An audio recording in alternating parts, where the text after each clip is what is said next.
आज है 1 अगस्त 2023 दिन मंगलवार। Welcome back to clean news UP. चलिए देखते हैं उत्तर प्रदेश की 25 फटाफट बड़ी खबरों को। परिषदीय स्कूल्स में अब शिक्षक व विद्यार्थियों की लगेगी डिजिटल हाजिरी, प्लान बनकर तैयार। परिषदीय स्कूल्स के शिक्षकों को जल्द ही रजिस्टर पर लिखा पढ़ी से मुक्ति मिल जाएगी। शिक्षकों को अपनी और विद्यार्थियों की हाजिरी रजिस्टर्स में नहीं लगानी होगी। इसके लिए शिक्षकों के पास डिजिटल रजिस्टर रहेंगे। स्कूल्स को टैब मिलते ही इस पर काम होने लगेगा। इससे आंकड़ों का रखरखाव बेहतर होगा। परिषदीय स्कूल्स में प्रधानाध्यापकों व शिक्षकों को कई तरह के रजिस्टर मेंटेन करने होते हैं। इसमें अधिक समय लगता है और जब कभी आंकड़े मांगे जाते हैं तो इन्हें बार बार लिखकर या डिजिटल फीडिंग करके देना होता है। समय की बचत और आंकड़ों के बेहतर रखरखाव के लिए अब 12 ऐसे रजिस्टर लिए गए हैं जिनका डिजिटाइजेशन किया जा रहा है। माध्यमिक विद्यालयों के कायाकल्प के लिए मिलेंगे 2 करोड़, सुरक्षा का दें विशेष ध्यान। मुख्यमंत्री योगी आदित्यनाथ ने कहा कि सरकार राष्ट्रीय शिक्षा नीति के अनुरूप माध्यमिक विद्यालयों के कायाकल्प के लिए प्रतिबद्ध है। सरकार का प्रयास है कि विद्यालय संसाधन से परिपूर्ण और उच्च शैक्षिक गुणवत्ता वाले हों। इसके दृष्टिगत माध्यमिक विद्यालयों के कायाकल्प, मरम्मत व विकास वाली अलंकार योजना में अच्छा प्रोजेक्ट देने वाले विद्यालयों को 2 करोड़ रुपए तक की धनराशि उपलब्ध कराई जाएगी। शिक्षा मित्रों का मानदेय 2500 रुपए बढ़ाने की तैयारी, मुख्यमंत्री योगी ने दिया था निर्देश। राज्य सरकार शिक्षा मित्रों का मानदेय 10,000 से बढ़ाकर 12,500 रुपए करने पर विचार कर रही है। उच्च स्तर पर इसको लेकर सहमति बन गई। सूत्रों का कहना है कि अनुपूरक बजट में इसके लिए प्रावधान किया जा रहा है। प्रदेश में 1.48 लाख शिक्षा मित्र मौजूदा समय में परिषदीय स्कूल्स में पढ़ा रहे हैं।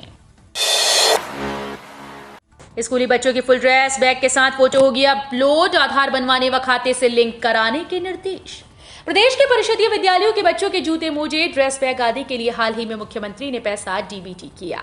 अब स्कूल स्तर पर इस पैसे के सदुपयोग की प्रक्रिया शुरू हुई। शासन ने बीएसए व बीईओ को अभी अभिभावकों से संपर्क कर डीबीटी का पैसा निर्धारित सामग्री खरीदने व ड्रेस में ही बच्चों को प्रतिदिन स्कूल भेजने के लिए कहा। इन बच्चों की फुल ड्रेस बैग के साथ फोटो भी अपलोड करने के निर्देश दिए गए हैं।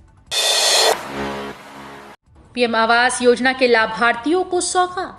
मुख्यमंत्री योगी आदित्यनाथ ने कहा कि संसाधनों से अमीर होने के बावजूद उत्तर प्रदेश पूर्व की गैर भाजपा सरकारों की कुनीति व कुशासन से गरीब और बीमारू राज्य बना हुआ था। भाजपा की डबल इंजन सरकार ने सुनीति और सुशासन से उत्तर प्रदेश को नई पहचान दी। आज दुनिया मानती है कि यूपी गरीब व बीमारू राज्य नहीं बल्कि वो प्रदेश है जहां 6 साल में 5.5 करोड़ लोग गरीबी की रेखा से ऊपर उठे हैं। सीएम योगी सोमवार पूर्वाहन वीर बहादुर सिंह स्पोर्ट्स कॉलेज परिसर में आयोजित पीएम आवास योजना के लाभार्थी सम्मेलन को संबोधित कर रहे थे। नौकरी पेशा लोगों के लिए अलर्ट, प्रमोशन से इनकार किया तो कभी नहीं होगी पदोन्नति, बैठेगी जांच भी।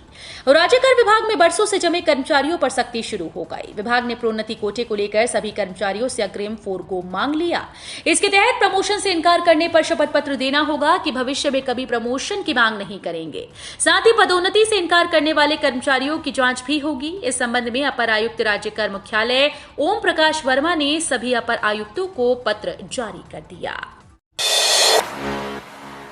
योगी सरकार की बड़ी पहल, बाढ़ वाली नदियों के पानी को सूखे खेतों तक पहुंचाएगी सरकार, भरेंगे जलाशय भी। सीएम योगी आदित्यनाथ ने प्रदेश के आसपास के राज्यों से आने वाले बाढ़ के पानी को सुनियोजित ढंग से सूखे खेतों तक पहुंचाने की व्यवस्था करने के निर्देश दिए। उन्होंने संबंधित विभाग के अधिकारियों को कहा कि प्रदेश के सभी 71 जलाशयों में बाढ़ के पानी को चैनलाइज करते हुए इनमें पहुंचाने की समुचित व्यवस्था करें। किसानों को नए नलकूपों की सौगात, जल सिंचाई के लिए मिलेगा भरपूर पानी। गाजीपुर जनपद के किसानों को जल्द ही 39 नए सरकारी नलकूपों का तोहफा मिलने वाला है। जनप्रतिनिधियों के प्रस्ताव पर सरकार द्वारा नलकूप खंड प्रथम अंतर्गत 9 ब्लॉक्स में 24 और खंड द्वितीय के 7 ब्लॉक में 15 नलकूप लगाए जाएंगे।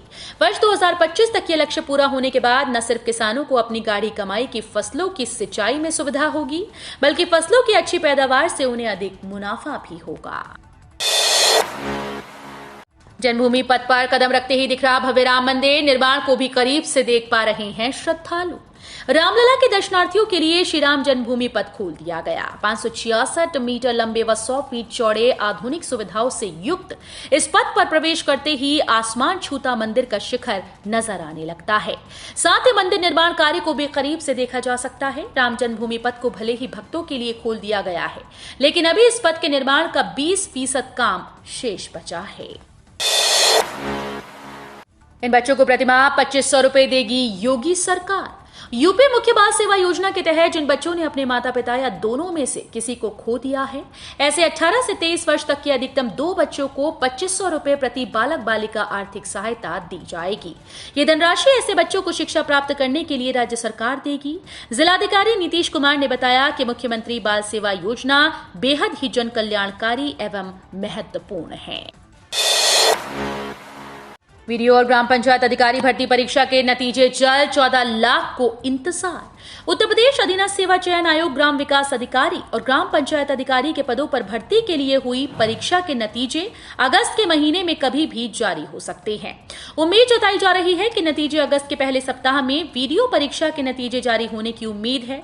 आपको बता दें कि भर्ती परीक्षा के रिजल्ट का इंतजार 14 लाख से अधिक उम्मीदवार कर रहे हैं। योगी सरकार लाएगी खेत सुरक्षा योजना, छुट्टा जानवरों से होगी निजात, किसानों को प्रति हेक्टेयर मिलेंगे 1.43 लाख। आवारा छुट्टा जानवरों से परेशान उत्तर प्रदेश के किसानों के लिए योगी सरकार अब खेत सुरक्षा योजना ला रही है। इस योजना के तहत खेतों की मेड़ पर सोलर फेंसिंग लगाई जाएगी। राज्य सरकार इस योजना को पायलट या प्रायोगिक आधार पर इस साल रबी की फसल के समय लागू करने की तैयारी कर रही है। उत्तर प्रदेश में किसानों की फसलों को आवारा पशुओं से होने वाला नुकसान 2022 के विधानसभा चुनाव के समय एक बड़ा चुनावी मुद्दा था।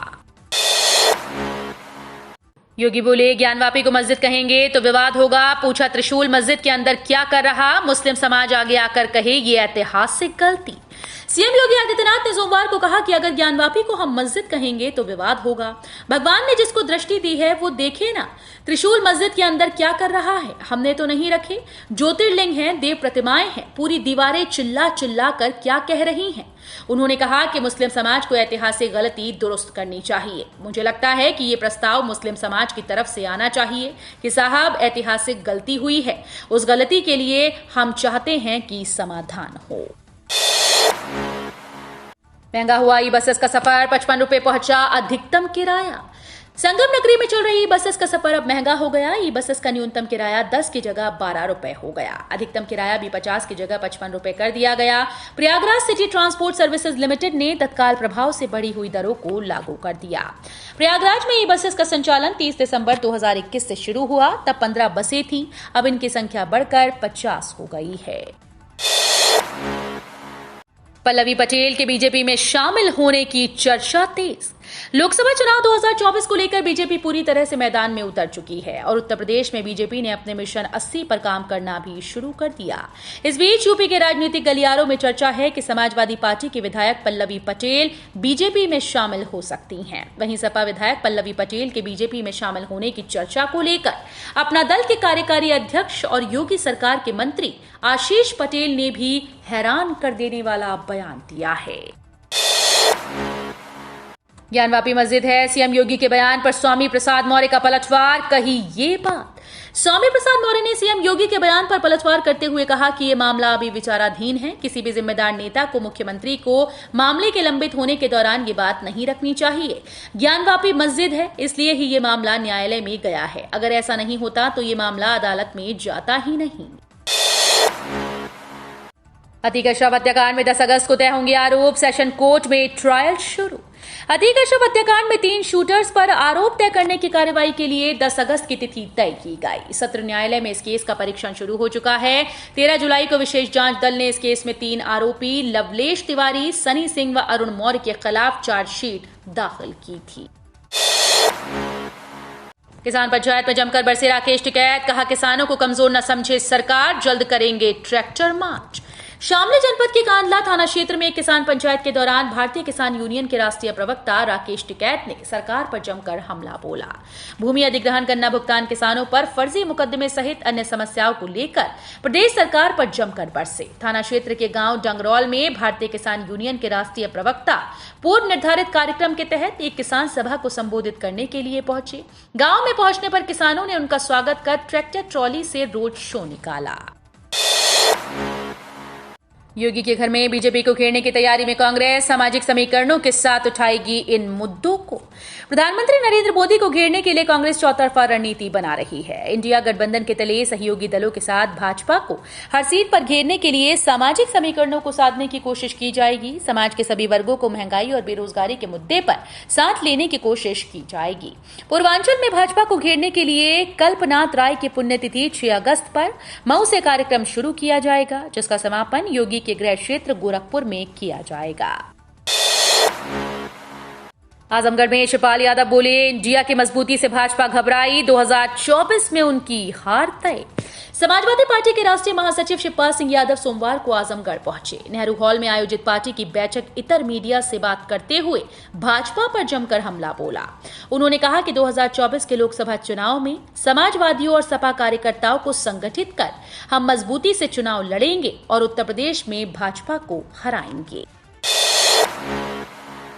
भारत के गैर बासमती चावल निर्यात पर प्रतिबंध से नेपाल चिंतित, कूटनीतिक प्रयास किए तेज। भारत के गैर बासमती चावल के प्रतिबंध का असर नेपाल में दिखने लगा है। देश की कुल खपत का 20% चावल भारत से आयात किया जाता रहा। करीब 70 लाख मीट्रिक टन चावल की खपत में से 15 लाख मीट्रिक टन चावल भारत से आयात होता रहा। सरकारी आंकड़े बताते हैं कि पिछले आर्थिक वर्ष में भारत से करीब 1500 करोड़ रुपए के चावल का आयात किया गया। इतने बड़े पैमाने पर चावल की आयात पर निर्भर रहने वाले नेपाली समाज में प्रतिबंध की खबर आते ही आम जनता से लेकर व्यापारी तक ने चावल का भंडारण करना शुरू कर दिया है। बैंक ब्रांच जाने वाले ग्राहक ध्यान दें, आरबीआई ने किया ऐसा ऐलान, अब 14 दिन नहीं खुलेंगे bank. Reserve bank of India की तरफ से बैंकों को लेकर समय समय पर कई अपडेट जारी की जाती है। अब आरबीआई ने बताया कि अगस्त महीने में 14 दिन बैंक नहीं खुलेंगे। आरबीआई ने बताया कि जिन भी लोगों को बैंक जाना है वो इस बात का खास ध्यान रखें। अगस्त महीने में स्वतंत्रता दिवस से लेकर रक्षाबंधन और ओणम समेत कई फेस्टिवल हैं, जिनकी वजह से बैंक बंद रहेंगे। यूपी में कॉलेजेस की 25% जमीन का हो सकेगा कमर्शियल यूज, इनकम का इस काम के लिए करना होगा इस्तेमाल। सीएम योगी आदित्यनाथ ने कहा कि माध्यमिक विद्यालयों में आवश्यक संसाधन सुनिश्चित करने के लिए सरकार ने प्रबंधकीय विद्यालयों को खाली पड़ी जमीन के 25% व्यावसायिक इस्तेमाल की अनुमति दी। हालांकि इससे अर्जित आय का उपयोग विद्यालय की शिक्षा व्यवस्था को सुदृढ़ करने में करना होगा। इसके अलावा अलंकार योजना के तहत अच्छा प्रोजेक्ट देने वाले विद्यालयों को 2 करोड़ रुपए तक की धनराशि उपलब्ध कराई जाएगी। ओरल और सर्वाइकल कैंसर होते ही पता लगा लेगी ये डिवाइस, समय से शुरू होगा इलाज, बच जाएगी जान। ओरल और सर्वाइकल कैंसर से डरने की जरूरत नहीं है। अब शुरुआती दौर में डायग्नोस कर इसका वक्त पर इलाज हो सकेगा और इसमें मदद करेगी आईआईटी कानपुर के स्टार्टअप फोटो स्पाईमेडिक्स द्वारा तैयार की गई डिवाइस। 2 लाख रुपए कीमत वाली इस डिवाइस से कैंसर की पुष्टि के लिए मरीज के खून की जांच नहीं करनी पड़ेगी। ये ऑप्टिकल तकनीक की तरह त्वचा की स्क्रीनिंग कर लेजर के माध्यम से मिलने वाले सिग्नल के आधार पर बीमारी को डायग्नोस करेगी।